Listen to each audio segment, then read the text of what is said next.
Cyber road, virtual threat, keystroke kill, identity hidden, I fulfill.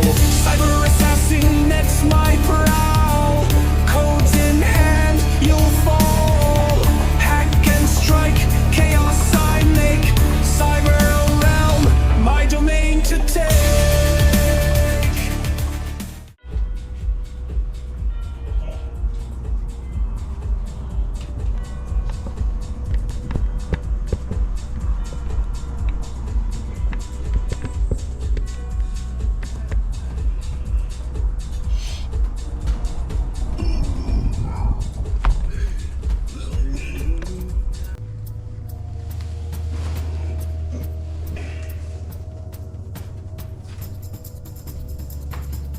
Psychic abilities, cultivation, and growth of psychic capacity within the brain intentionally has to do with the imagination and the area in the mind where imagination is functioning and is functional is in the fornix. The fornix is a region where you can imagine it wrapping around the reptilian portion of the central brain and your core cerebral cortex, and these areas basically being enveloped in it, it acts kind of as a bypass between the two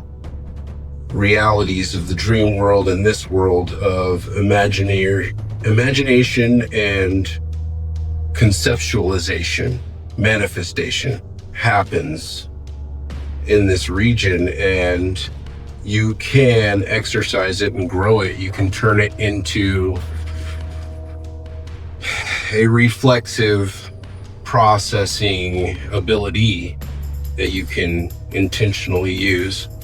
And it has to do with imagination first. You have to imagine it, and then through the imagination of it being the place where imagination lives, imagine it growing and pushing and basically unfolding in a sense, like a plant, a sprout grows, but without the right water and nutrient light, it can't. So you have to feed it the right things and give it, the light and the nutrient and the clean water, and focus on it and intend it to grow more intentionally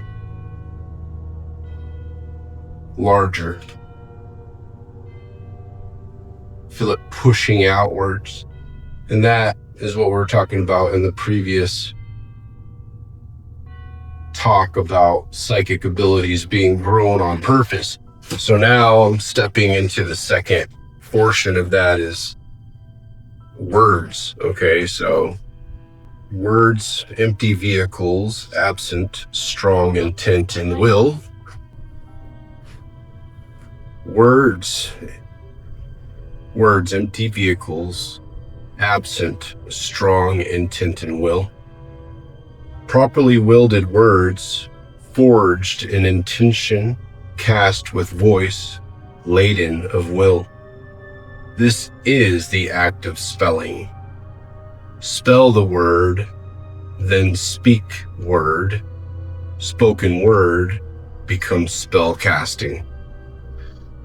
Sentence structure, cadence are important facilitators to open what is doors that are keyed to words. The word is a mere conveyance of the inner, and without the inner awareness awake, the vehicle's driver has no gas to fuel the occupying thought dimension in the words.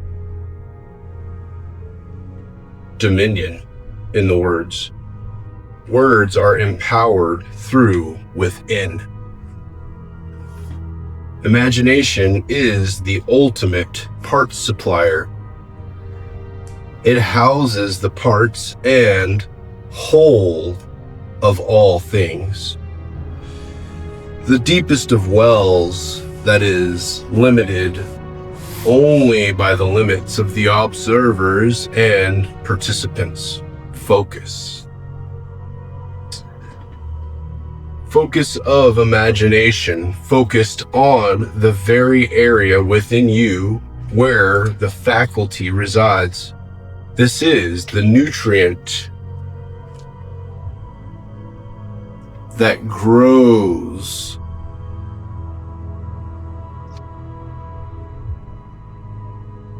the compositions of higher vibratory resonance, the capacitance of higher vibratory resonance. Shapes are grown in a vibratory soup of time and space through frequency. RAM. Read-only memory, random access memory, right? ROM, focus of imagining. Once you have started the exercise of imagination focused on the growth and expansion of the fornix in your brain, and imagining it growing and unfolding and reaching out back behind you and above you, and basically just reaching and reaching and reaching as far as it can reach, and just keep expanding and pushing. That is it. Just that exercise. Just focus on that. The rest is a natural occurrence. And that natural occurrence is that you become larger in your energy. And your larger energy, in essence, is able to interact with higher and lower frequencies. There's a whole thing. The tree that reaches to the heavens must as well have roots that reach to hell. Otherwise, it'll just topple over, right? So with that in mind, in the growth of your expansion of the mind, there's this whole other aspect in this sight ability that you're creating the capability of. There's the balance in the dream world, where you're also needing the astral realms, harnessing and understanding the dream world's part it plays in seeding the tomorrow's being. And in that aspect, it is an awareness of how the soul essence, the spirit, the energetic body that resides in you while you're awake, how it leaves your body is something like an unfolding, like it peels out of you, unfolds and leaves with an attachment called the silver cord. Okay. And again, you know, every time you start talking about astral traveling and stuff, people start naysaying. I love the naysayers. It's just, you know, beyond your understanding your belief structure is something that a lot of times is put upon you. The expansion of that is up to you, and if you don't want to, don't. But just because you don't like it doesn't mean it is no good. So the silver cord, you know, I showed a friend its existence just before leaving the place I was working in San Francisco. Just before I left the Bay Area, you know, I was talking to my buddy Ralph that I had worked with for 2 years, you know, with all our disabled clients. And I had this one little client. He was, you know, like 3'8". He was literally a dwarf, and he had microcephaly, so his, you know, whole cranial structure was shrunken. And, you know, he had the mental function of maybe a 7-8-year-old, but he was 6 years old. And so he was just like a tiny little kid dressed in cowboy clothes, and he was, you know, super dark African, come from a real rancher black family, you know, and they had a lot of money, and they, you know, had him in the program, and he was my little buddy. Okay, so my little buddy and I, we had our long day at work. He was all tuckered out. He's passed out at the end of the day. We're waiting for the buses, and it's my last day of work. So I'm just sitting here, you know, my little buddy's in the chair, and I'm kind of making sure he doesn't fall out of the chair, talking to Ralph.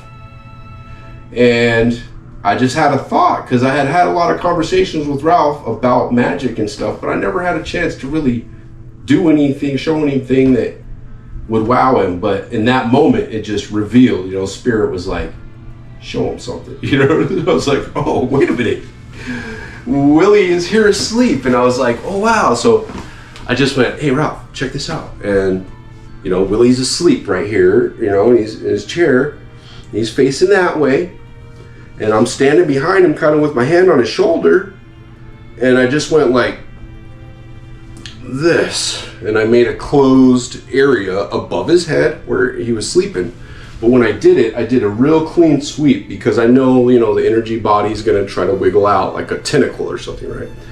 So I kind of went like this and like this, and I touched and bridged, and I went like that, and I held, and I went like this above him. And Ralph's watching me like, what are you doing? But then I started rocking like this, just gentle. And I rocked back and forth, and as I rocked, Willie's whole body was rocking under me.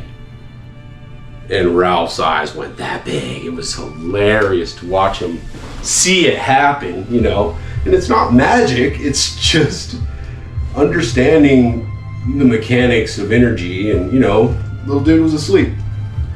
He's not here right now. He's dreaming, but he's connected to his body. That's why when you wake up and you're startled, it's because you come from so far so fast and land so quick. There's actually an impact, and it is a startling shock when you start up your computer too fast. You know, when you jolt that electric, bam, you hit it. It's a lot. It's a sudden jolt, and there's a scary factor with it, you know. Further thought, you know, we all have the dream. I was falling off a cliff, or whoa, and I woke up. That is you perceiving the unfolded energy leaving or coming back to your body, but you are still being aware of that motion, and that motion is happening so much faster than your physical body is capable of moving or has ever felt outside of a plane taking off, or a, you know, people and all the much wider questions of existence and what will be, what can be, what we are even capable of being and doing as human beings. You know what I'm saying? Like the being portion of us. Yeah, we're all human, but we're also all beings too, right? Good old beings. Oh yeah.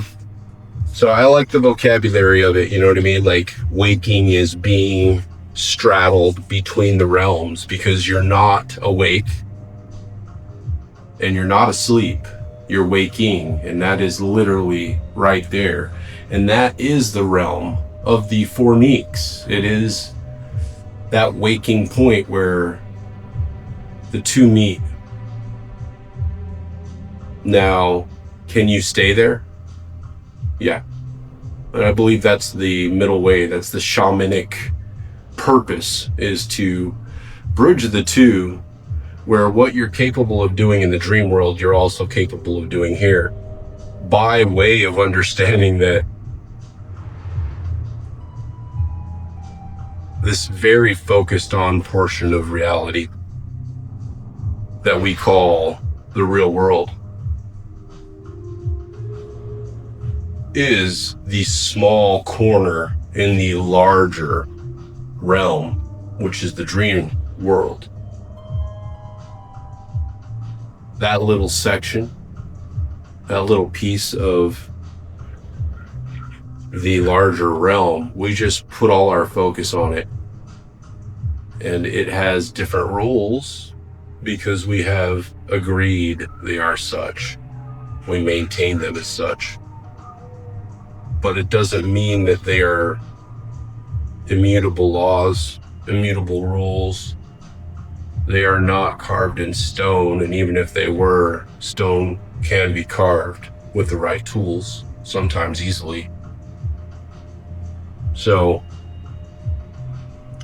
just want to say, the psi abilities, it's safer.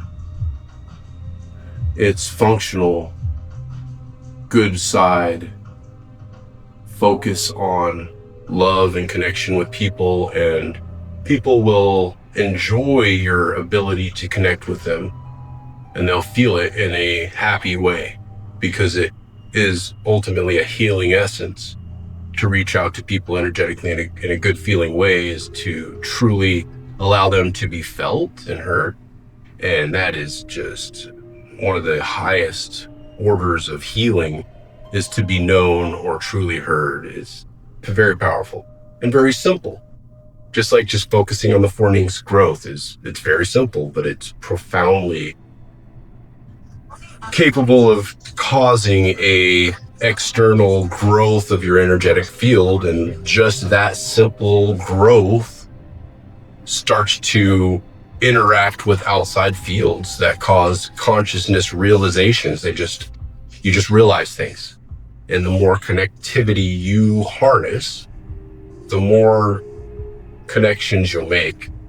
And not all will be human. Some will be spirit. And you have to decipher good from bad, especially around people, because people drag spirits and elders with them, They'll carry the spirit of people that they know, or spirits that they don't know, that they've just fallen victim to, or had a spirit tied to them as a debt, and people don't understand these things, but people do make contracts, sometimes known, sometimes unbeknown.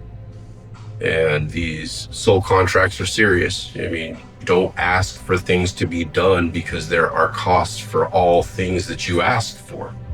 So all things in pureness and non-selfish purpose is the way that will keep you safe and out of harm.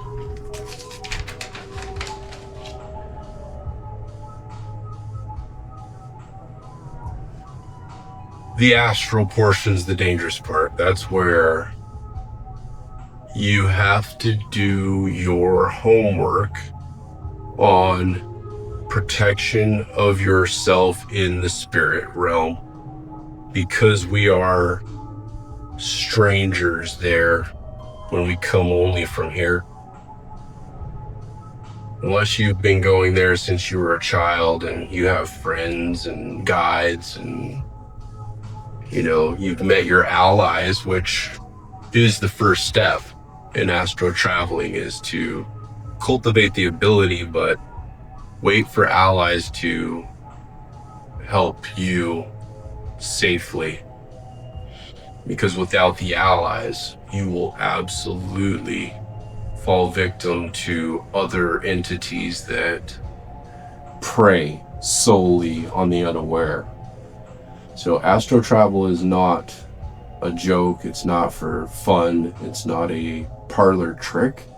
It's actually very dangerous, and I don't do it at all. I've done plenty, but all of my astro traveling was literally just being aware in the dream body and traveling and sightseeing, experiencing. Now, in my younger years, it was, I think, more out of my hands, and I had very vivid, lucid, dreamy experiences that seemed astral in nature, but I was on mission in a sense rather than on vacation.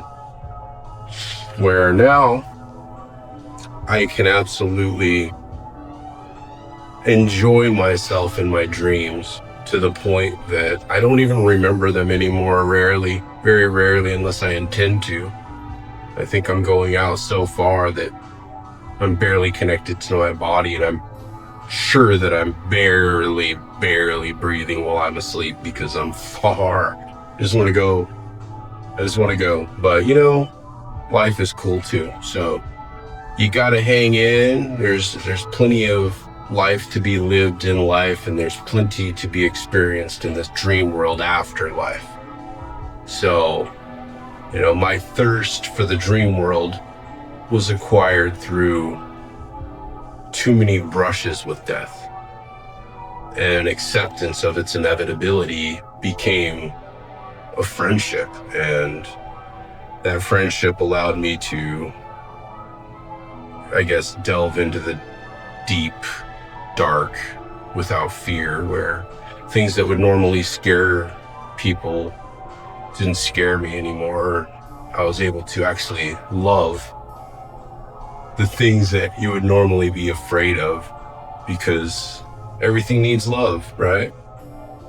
I mean, that's what the Methodist, Holy Roller, Assembly of God preachers that were the only preachers that I ever had any respect for. That's what they always said, speak in fire and the sword of God and slay the demons. And they were very serious about it. It was very, very real.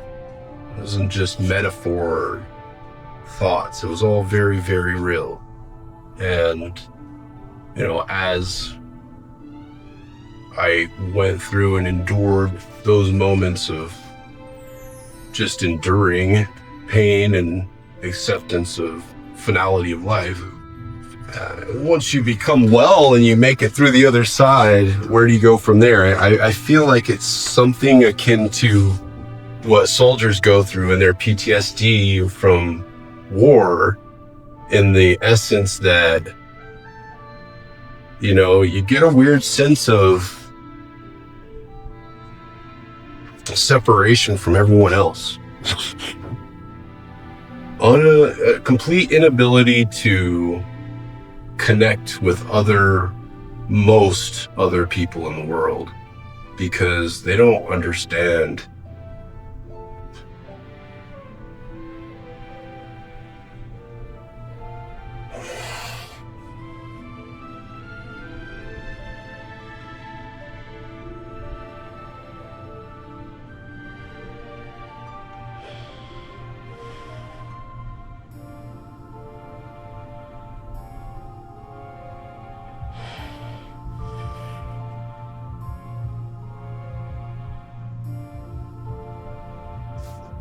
what it is to wish for death.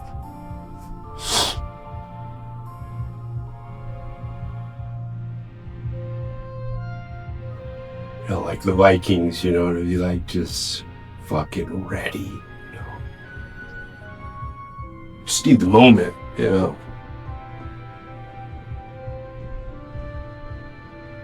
I'd never want to or seek to. In those times, I wish I did seek to at times, but I never would have, and I never would seek or ever want to say anything to embody someone to harm themselves, and I never would, and I never would seek to. That being said, I did want an honorable chance a lot of times. I wanted that moment, and it just kept not happening. So started to realize I'm supposed to do something. I'm here for a reason, because when you court your end so willfully and woefully and with abandon, and you still are here, then there's got to be a reason, right?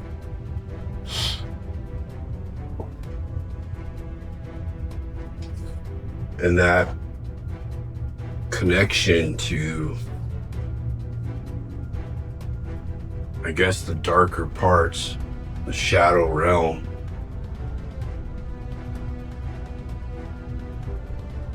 there's a reason they call demons by that name. Demon, diamond, demon.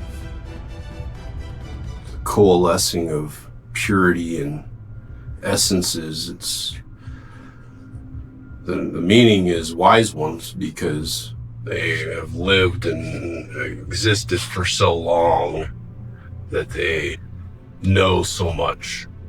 So to be in communion with a demon is to be in communion with a wise one. Just like the shapes and symbols have been, perverted, also the spirits, entities that we call demons, we call angels, they're not all one simple thing. There's so many different spirit essences out there that do so many different things with so many different intentions, just like people. And playing in the spirit realms, not for the uneducated, it's not for the uninitiated, it's not for those who don't do their homework and don't have their protections. But at the same time, this is more regarding the astral realm, and then further capabilities and abilities when you start being courted by spirits. Once you have more power and energy and capability, then you basically be scouted, is what it is. And sometimes, like I said, by the embodied by people, and by the unembodied by spirit. And protecting yourself is foremost very important. So that's why I start with the psychic abilities and the growing of the fornix and this, because you start to grow your energetic field, you start to push it out, and then you're going to naturally start to have the interactions with people, and then you'll start to get those bad vibes just before you even walk in a room, and then you'll notice why, because you'll have that connection with that person, and you'll put your guard up. And these things are natural, but they only become, just like anything else, they become exercised out of necessity. Necessity is the mother of all invention, right? So true is alchemy, and so true in magic is things manifest out of need, okay? Out of your desire, your will, your fear, your anger, like any strong emotion is in essence the mana for magic. Okay, it's where it's born, it's what feeds it, but it's also what calls in other forces, is that expenditure of energy. They're like sharks, and your energy is like blood in the water. So definitely also, hey, I can help you out with this kind of spiritual things that seem like jokes, seem like thoughts in your mind and da-di-da, but then you start making agreements and things start happening, and then all of a sudden, motorcycle or something crazy. So you feel that in the energy body's excessive ability to move fast and randomly, quickly.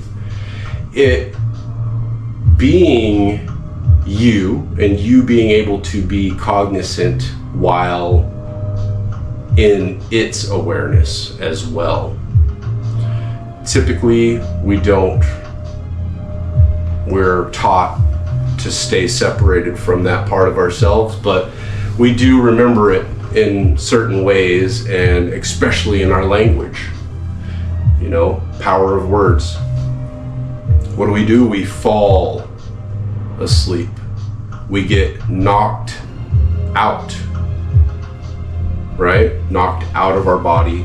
We fall out of our body, right? I mean, it feels like falling. So, because that's really the only point in time that we ever get that feeling of that free essence of flight, unless you're parachuting or something. So definitely we all know and have experienced outside of parachuting the feeling of falling while only being in our body, but not being in our body.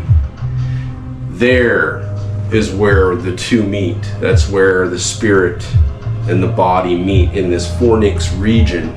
And in that meeting place, that part of you stays very separate. It's not dormant though, and it isn't separate. It's just ignored. It's just ignored. It's just the part that we do not cultivate because it serves us no real purpose that we can think of. In our society, it's frowned at, to, be that person that's always into focusing on the dream world, while in the real world, it's outside of the function of obtainment of things, right? Not who you are, what you will be, and what you're capable of, and connection to other people. Holy shit, you start getting repercussions too. It's not a game, and if you think it is, that's cool, you know what I mean? Like, again, I'm crazy, what do I know? Those who know. The things that I share, I totally have figured out myself. I know that the initiates and the fully initiated are probably not pleased with the things that I'm sharing, but I have found these things out myself. They're inherent in me. They're in my blood. I've been just taught these things through spirit itself, and I feel called to share them, and I am just doing it, so whatever. So I'm not going to go too far into astro traveling right now. I'm going to just go into that simple psi ability first, because I think that energetic power and shielding and blocking and awareness is in this realm is a starting point, because in this realm you're already encountering the dream world. You're encountering what you will encounter there, except look at it this way. Ignorance is bliss, right? Ignorance is bliss, but it's also a shield. What you do not know protects you. Hear no evil, see no evil, speak no evil, right? If you think of the most protected old grandma that you can imagine, she also doesn't hear, see, speak these evils, right? It's just like, it doesn't affect her, because that's God in essence, spirit, laying on the protective shield and blocking everything else out. And that's something that happens to us all, and we all do it. It's whether we do it through our ignorance and God just protects us because we're just good, or if we are willful fools who are on the thirstful quest of knowledge, then those protections become up to us. Just like when you like to step outside of the bounds of being a normal citizen and you become a felon or a gang member or a military or a police officer, you are no longer a civilian. Different laws apply, different rules, and you're held to a different standard, like it or not. You chose. So these are the things to take stock of and really take into consideration before you go too far down the path. But seekers on the path of knowledge, it is a fun journey to go down and start to awaken your psychic abilities and your astral travel abilities, and then from there the connection to spirit becomes a real, viable, transferable. You can experience spirit in life and in spirit itself when you are aware of it, and you can observe it in the world due to your higher vibration that you have given yourself through cultivation. Random access memory.